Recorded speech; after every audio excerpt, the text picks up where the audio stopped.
Hello everyone, welcome back. I hope you're doing fine. In today's video, we're going to talk about vocabulary learning.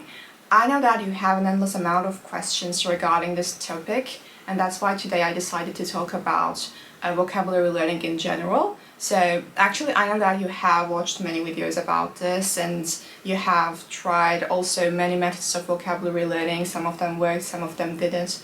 So you are just looking for something that will work. This video will basically have three parts. In the first part we are going to talk about learning in context and why it's important. In the second part of the video we are going to talk about something that's called a phrase notebook and I really recommend using. And in the third part of the video we're going to talk about how much vocabulary you are supposed to know at your level. And to finish the video I will just share with you some recommendations, some kind of applications and websites which could help you to learn vocabulary and to memorize them easily. So basically, to start with learning in context. I know that you have heard this phrase from everyone and many times, but you probably don't know what it actually means. So what I want to explain you in this part of the video is that learning in context is the actual way that you learn the vocabulary. Because imagine that you are having some kind of vocabulary list that you found from I don't know where, on the internet, and you just try to memorize them and you think that you are doing something. So basically, if I told you that the French word pomme means apple, that's right, and you just try to memorize it. But if I told you that pomme means grape, what would you do then? Or if I told that pomme means cat, so how could you just check it? Like, if I told you that pomme means cat, you would think, okay, pomme is probably cat, so I'm learning it that way. So that's actually what you are doing while memorizing this kind of vocabulary list that you find on the internet. Here, I'm not saying anything about some kind of specific vocabulary learning applications. We are going to talk about them in this video. But what I'm saying is just, if you're just trying to memorize this kind of vocabulary lists, that's not really efficient, okay? What you're supposed to do is just reading some kind of texts or audios, and that's how you're going to find this word's meaning. So now maybe you are asking, if I'm not going to memorize a French list that contains the vocabulary for fruits, how I'm supposed to learn how they're called? So the thing is that basically at some point you will just read a French text and that you will see the word pomme and you will think, what does pomme mean? And then it will just take 10 seconds to check the word's meaning in a dictionary, and that's how you learn the word pomme, not by memorizing some kind of random vocabulary list on the internet. I hope that's clear. So what I recommend is just constantly reading and listening to things, and you have some kind of words that you don't know, so you are memorizing those words in context. Here I don't say go learn all these phrases, go memorize the phrases. No. Your brain is going to figure out how that word actually works, and it will also see how to use them in sentences, so it will do the same, okay? So now let's talk about the main thing that I do to learn vocabulary. Actually, if you have ever seen some kind of study vlogs on my channel, I'm sure that you have seen it because I always learn vocabulary with the same thing. Basically, when I was starting to learn German, I had this notebook. Maybe you saw it in my videos. That's actually a vocabulary notebook, which I don't recommend. I always have confronting ideas when it comes to a vocabulary notebook, but I think at the end I decided, no, don't use it. When I started learning Russian and German at the same time, I bought two notebooks, one for German and the other one for Russian. I used the German one, like it's full of vocabulary, A1, A2 and B1, but the Russian one I just didn't use it because at the moment of learning I realized that no, it doesn't work. But for German I use it because when you're just writing down every vocabulary that you learn, it just feels like, yes, I'm studying, I'm doing something, right? That works. But at the end, when I look at this notebook, that doesn't say me anything, like a list of words. These words just could be in another language, that could be a shopping list, and that doesn't mean anything, right? So I just quit doing that. But then in B1 level I thought of something else that could help me to learn vocabulary, and I just created a phrase notebook which is really efficient and which I always use, not only for German. So basically a phrase notebook is something similar to a vocabulary notebook, but here instead you have some kind of phrases. So basically in these phrases you have some words highlighted and you just add the meaning. When I look back to this notebook, actually it says a lot to me because I can see how the word is used, how I learned it, like in which context I learned the word. I can just discover it again. And all my other language notebooks are literally the same. For example, I don't have a phrase notebook for Russian, but my main Russian notebook just looks like a phrase notebook because there are always some phrases taken from podcasts, taken from videos, and just highlighted and added the meaning.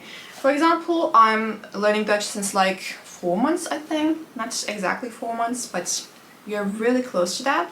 So that's my Dutch notebook, and it's full of phrases. Like, if I only wrote the words with their meanings, that wouldn't do anything. But since I also add some kind of context here, like sentences, that works a lot. Sometimes on PDFs, because when I do German readings, I have some PDF files saved on my computer, and I just highlight the words and annotate them. That's the same, that works the same, because that's how I learned them. So I'm not saying that you shouldn't do some kind of vocabulary notebooks, flashcards, but these are not things that I personally do, because I don't think that I could properly learn vocabulary without phrases included. I can't say this word in English, I'm so sorry, but that's just a consequence of the first thing that I told you in this video. If you need to learn the context, that's what you're doing, a phrase notebook. So now I'd like to discuss something else that I receive a lot as a question, and sometimes that I really don't understand. Some people are like, I just started learning Italian.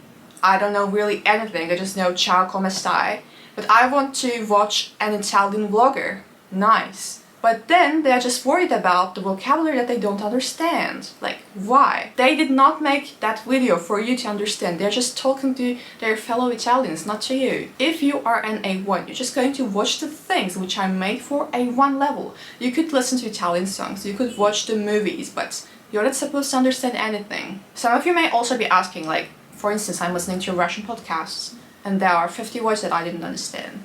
Am I really supposed to learn them?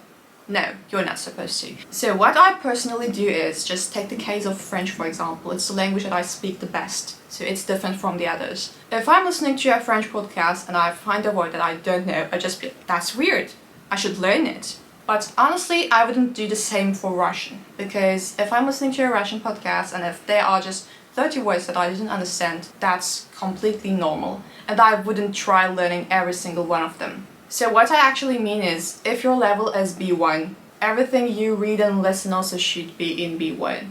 For example, do your research like that. Spanish B1 reading, Spanish B1 listening, intermediate Spanish, some kind of things, okay? For example, my Russian is B1. I use a Russian book that's called Русский язык средний этап, which is literally Russian language intermediate level. And I'm reading the texts in that level. I'm not reading Dostoevsky or Tolstoy, okay? And I'm not supposed to know every other word that Dostoevsky or Tolstoy uses. If your level is B1 and if you're watching something that's also for B1 and you see some words that you don't know, you're supposed to learn them. But if your level is B1 and you're just watching something for native speakers, then just learn some words, just like 4 or 5 words, which you repeat a lot. For example, if you watch a video and they just use the same word like in every other sentence, then you should learn that. But another vocabulary that's used in the other sentences and that doesn't say anything, no, you're not supposed to know the other vocabulary. So just learn the vocabulary which is repeated a lot and which is for your level. Otherwise, you couldn't just end up learning all this vocabulary, or you'd be basically frustrated and you would stop learning.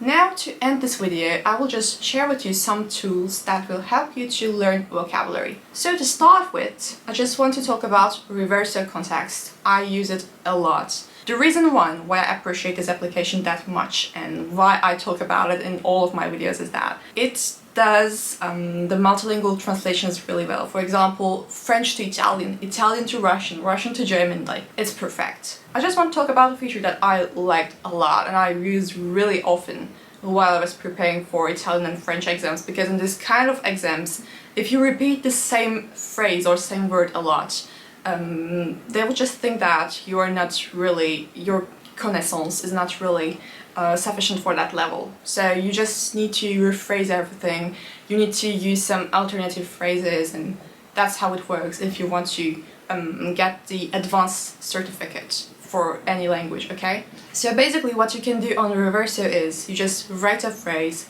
and you go to synonyms and you can see other phrases which have the same meaning, and you can also check their context, like how they are used, okay? So basically, as you can understand, I really appreciate this application. As for a second recommendation, I'd just like to mention Link, because I actually made a tutorial video about it. It helps you to learn vocabulary in context, like you read something or you listen to something and you can just follow it, and you can also save the words that you don't know with their meanings. These are the applications that I use for vocabulary learning, but I also have heard many other applications that people use. Some of them I'll just mention in the description.